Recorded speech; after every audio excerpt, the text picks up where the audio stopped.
Assalamualaikum anak-anak hebat. Apa kabarnya kalian hari ini? Semoga sehat selalu ya. Hari ini kita akan membahas latihan soal PAS atau UAS Bahasa Indonesia kelas 6 semester 1 tahun 2023. Nah, ini ada teks ya. Kita cermati teks berikut untuk menjawab soal nomor 1 sampai dengan 5. Sapi ternak di Indonesia dibagi menjadi dua jenis, yaitu sapi perah dan sapi potong. Sapi perah adalah sapi yang menghasilkan susu, sedangkan sapi potong adalah sapi yang dibesarkan untuk dikonsumsi dagingnya. Sapi-sapi harus berada dalam kandang yang bersih agar dapat tumbuh sehat. Pola makan sapi juga harus teratur. Sapi tidak boleh kelaparan, terutama sapi potong. Sapi juga harus mendapatkan vitamin yang cukup dan divaksin. Sapi-sapi ternak tidak boleh stres karena akan mengurangi kualitas susu dan daging yang dihasilkan. Sapi ternak yang telah dirawat dengan baik akan menghasilkan kualitas baik dan memiliki nilai jual yang tinggi. Nomor 1, kalimat utama pada paragraf utama adalah A. Sedangkan sapi potong adalah sapi yang dibesarkan untuk dikonsumsi dagingnya. B. Sapi perah adalah sapi yang menghasilkan susu. C. Sapi ternak di Indonesia dibagi menjadi dua jenis, yaitu sapi perah dan sapi potong. D. Sapi-sapi harus berada dalam kandang yang bersih agar dapat tumbuh sehat. Nah, kalimat utama biasanya terletak di awal paragraf ya. Jadi jawabannya C ya. Sapi ternak di Indonesia dibagi menjadi dua jenis, yaitu sapi perah dan sapi potong.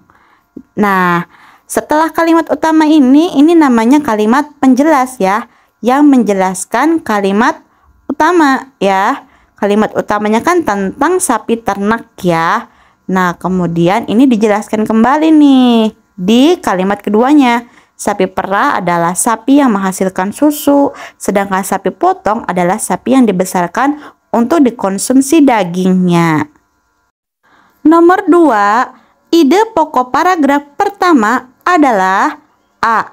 Jenis-jenis sapi ternak di Indonesia. B. Cara merawat sapi ternak. C. Nilai jual sapi ternak di Indonesia. D. Kendala dalam merawat sapi ternak. Nah, tadi kan kalimat utamanya itu adalah sapi ternak di Indonesia dibagi menjadi dua jenis, yaitu sapi perah dan sapi potong. Nah, ide pokoknya berarti ini menceritakan tentang jenis-jenis sapi ternak di Indonesia. Jadi jawabannya A ya. Nomor 3, pernyataan yang sesuai dengan isi paragraf pertama adalah A. Di Indonesia hanya terdapat jenis sapi perah. B. Sapi perah adalah sapi yang menghasilkan susu. C. Sapi yang dibesarkan untuk dikonsumsi dagingnya disebut sapi perah. D. Di Indonesia hanya terdapat jenis sapi potong. Nah, sekarang kita cocokkan ya pilihannya. A. Di Indonesia hanya terdapat jenis sapi perah. Nah, ini salah ya. Karena sapi ternak di Indonesia itu ada dua jenis, yaitu sapi perah dan sapi potong. Yang B, sapi perah adalah sapi yang menghasilkan susu. Nah, ini betul ya.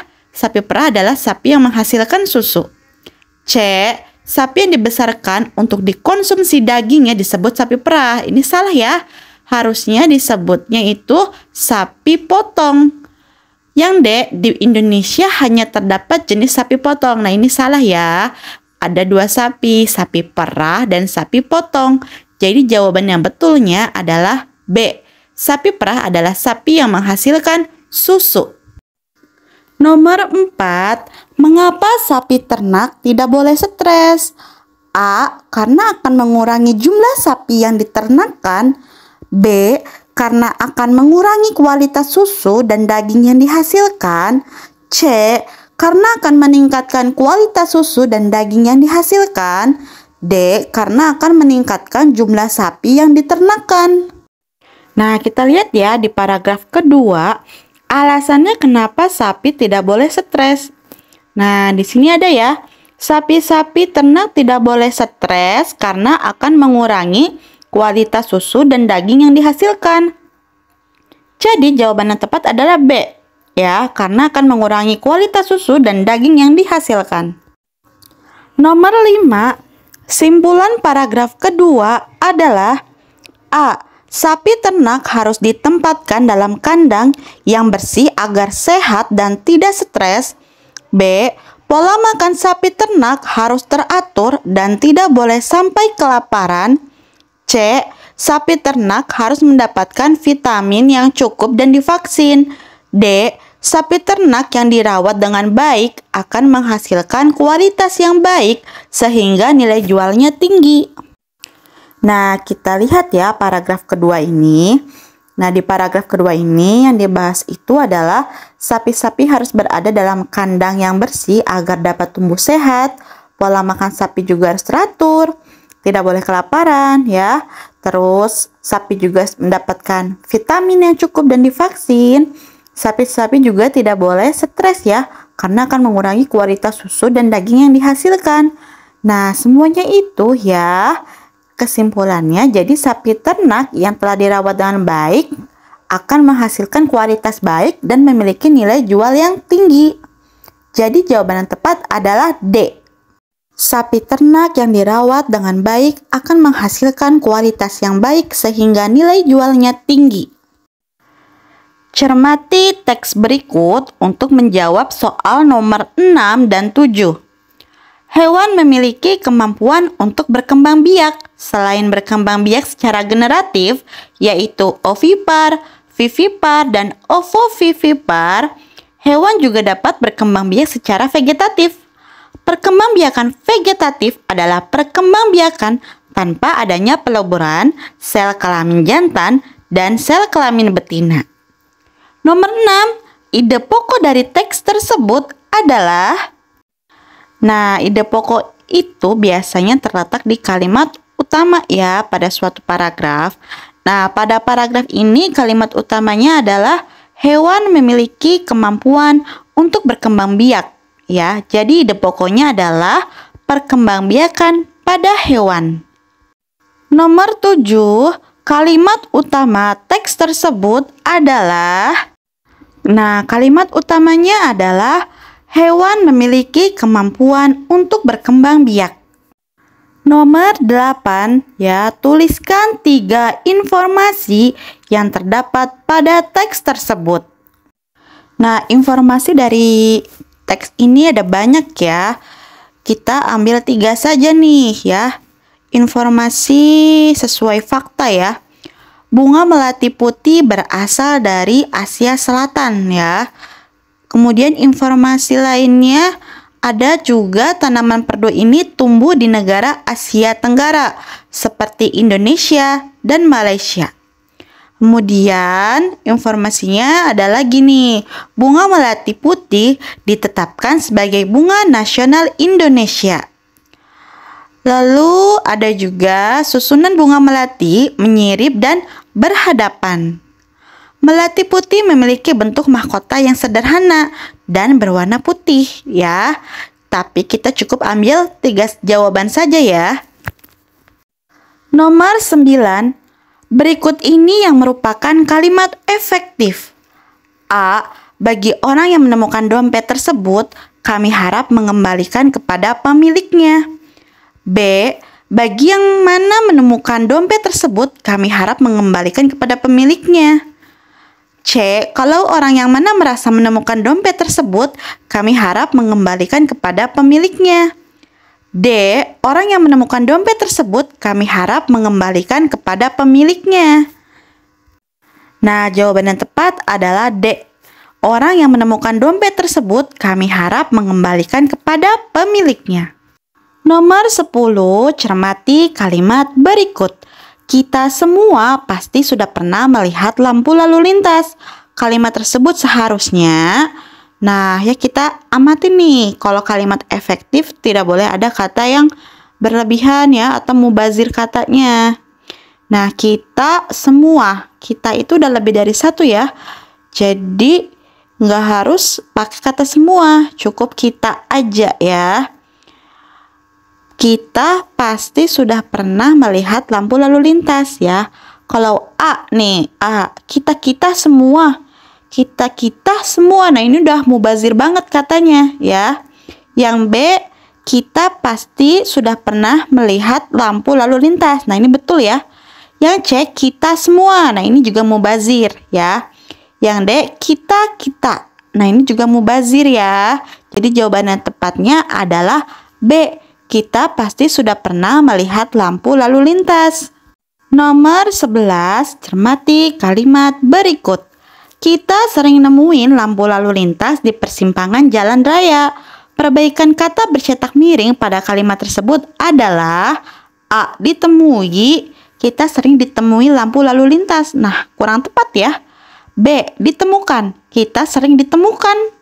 Masa kita sering ditemukan lampu lalu lintas? C. Kita sering menemukan lampu lalu lintas di persimpangan jalan raya. Nah, ini betul ya. D. Temukan. Kita sering temukan lampu lalu lintas. Kurang tepat ya. Jawaban yang tepatnya adalah C. Menemukan. Nomor 12, cermati kalimat berikut.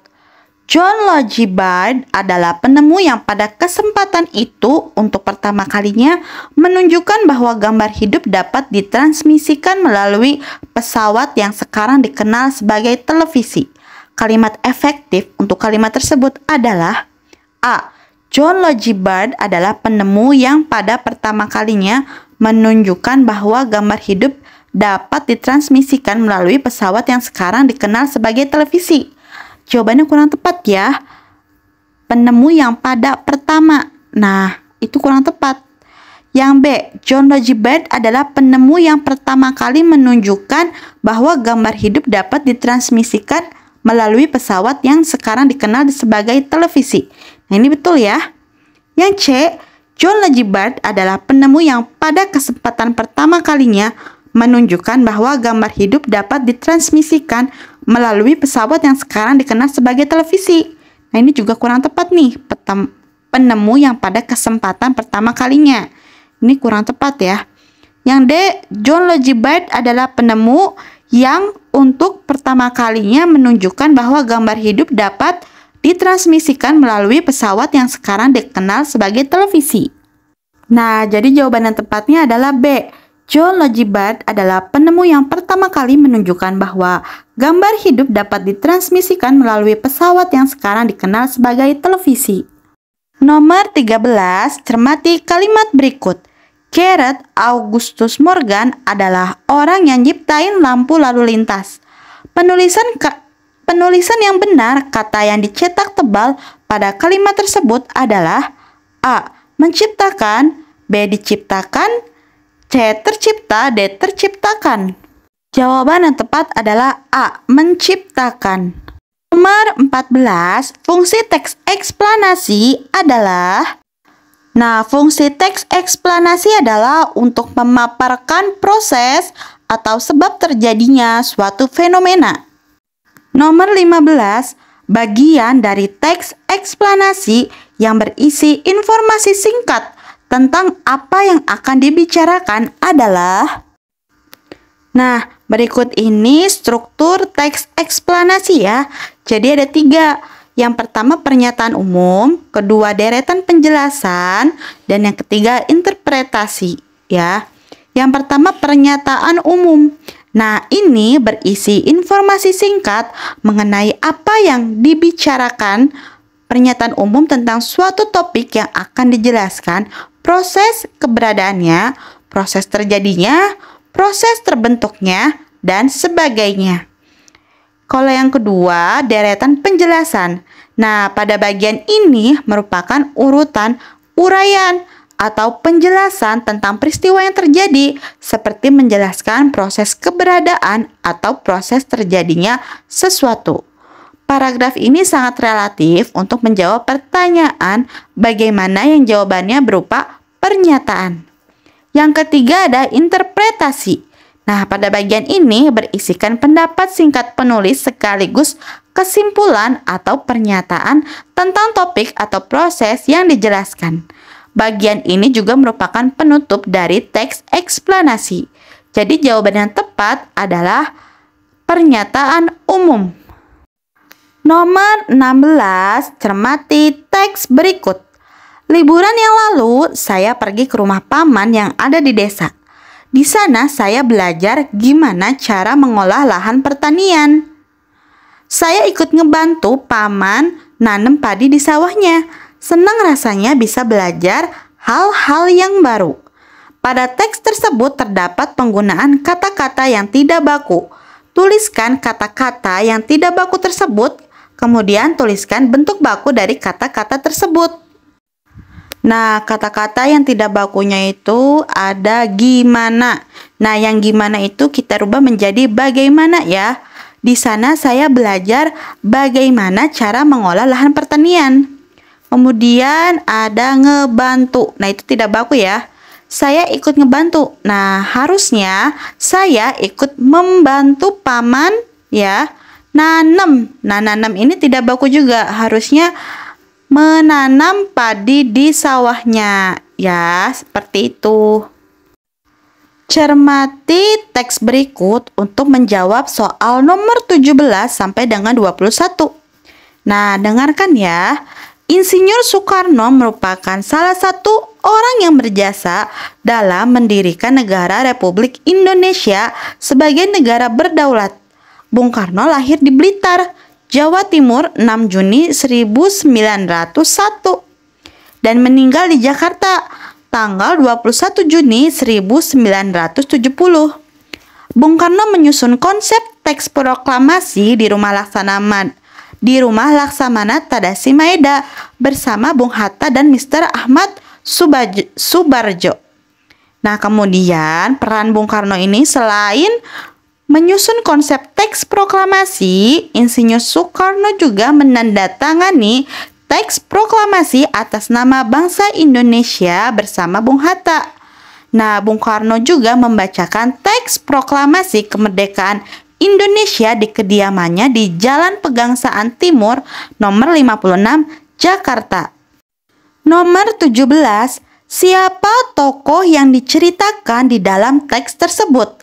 A. Mr. Ahmad Subarjo, B. Laksamana Tadasi Maeda, C. Insinyur Soekarno, dan D. Dr. Andes Muhammad Hatta. Nah, teks tersebut ini menjelaskan tentang Insinyur Soekarno ya. Jadi jawabannya C. Nomor 18, apa sajakah peran Insinyur Soekarno berdasarkan teks tersebut? A. Penyusun konsep, penandatangan, pembaca teks proklamasi. B. Penyedia tempat penyusunan teks proklamasi. C. Mengetik konsep teks proklamasi. D. Mengajukan diri sebagai pembaca teks proklamasi. Nah, jadi peran Insinyur Soekarno ini adalah penyusun konsep, penandatangan, dan pembaca teks proklamasi. Jadi jawaban yang tepat adalah A.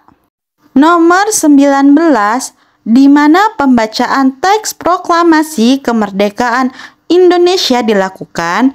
A. Di kediaman Laksamana Tadasi Maeda di Jalan Pegangsaan Timur nomor 56 Jakarta. B. Di kediaman Dr. Andes Muhammad Hatta di Jalan Pegangsaan Timur nomor 56 Jakarta. C. Di kediaman Ahmad Subarjo di Jalan Pegangsaan Timur nomor 56 Jakarta. D. Di kediaman Insinyur Soekarno di Jalan Pegangsaan Timur nomor 56 Jakarta. Nah, coba kita lihat ya di kalimat terakhirnya nih.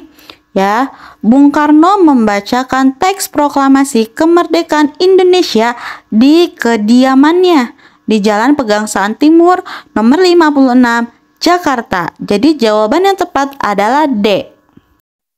Nomor 20, kapan dan di mana Insinyur Soekarno meninggal dunia? A. Pada tanggal 21 Juni 1970 di Blitar. B. Pada tanggal 21 Juni 1970 di Jakarta. C. Pada tanggal 6 Juni 1901 di Jakarta. D. Pada tanggal 6 Juni 1901 di Blitar. Nah, kita lihat ya di teks bacaan.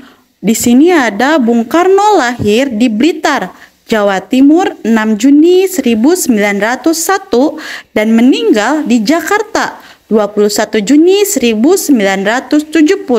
Jadi jawaban yang tepat adalah B ya. Pada tanggal 21 Juni 1970 di Jakarta. Nomor 21, cermati kalimat berikut. Insinyur Soekarno lahir pada tanggal 6 Juni 1901 di Blitar, Jawa Timur. Pertanyaan yang tepat berdasarkan kalimat tersebut adalah, nah ini salah ya pilihan jawabannya. Nah, kira-kira pertanyaannya apa nih ya yang tepat berdasarkan kalimat tersebut? Jawaban yang tepat adalah kapan dan di mana Insinyur Soekarno dilahirkan. Nomor 22, cermati kalimat rumpang berikut. Titik-titik jumlah siswa yang sudah mendapatkan vaksin dosis lengkap. Kata tanya yang tepat untuk melengkapi kalimat tersebut adalah, jawaban yang tepat adalah berapa? Nomor 23, cermati kalimat berikut. Museum adalah tempat untuk menyimpan banyak sekali benda-benda bersejarah. Agar menjadi kalimat yang efektif, penulisan kata yang bergaris bawah seharusnya, nah ini kan kurang tepat ya. Udah banyak, kasih sekali, banyak sekali. Benda-benda, udah banyak bendanya lebih dari satu. Oleh karena itu, seharusnya jawaban yang tepat adalah museum adalah tempat untuk menyimpan banyak benda bersejarah ya. Jadi cukup banyak benda ya, nggak usah banyak sekali benda-benda ya, itu salah kalau seperti itu. Nomor 24, cermati kalimat berikut.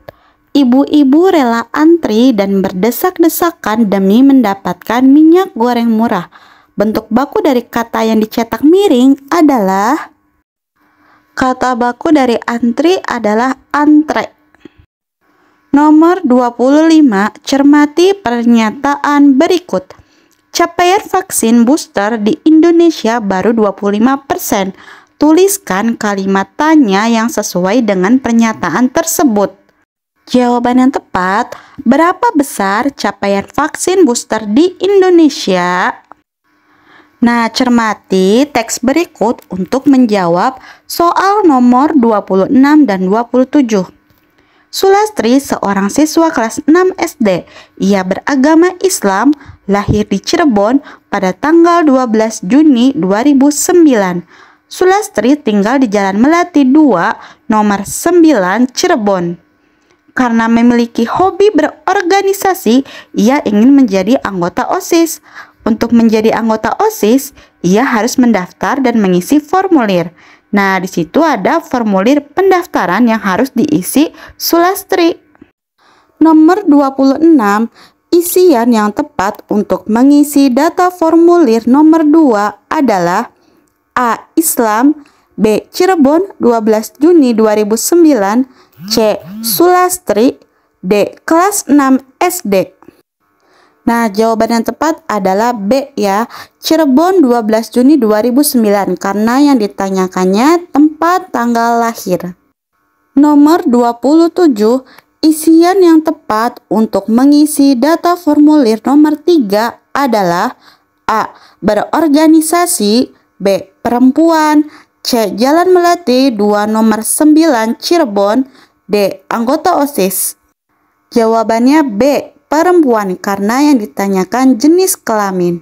Nomor 28, berikut ini data pribadi yang tidak tercantum pada formulir adalah A. Nama lengkap, B. Alamat tempat tinggal, C. Tempat dan tanggal lahir, D. Merek sepatu.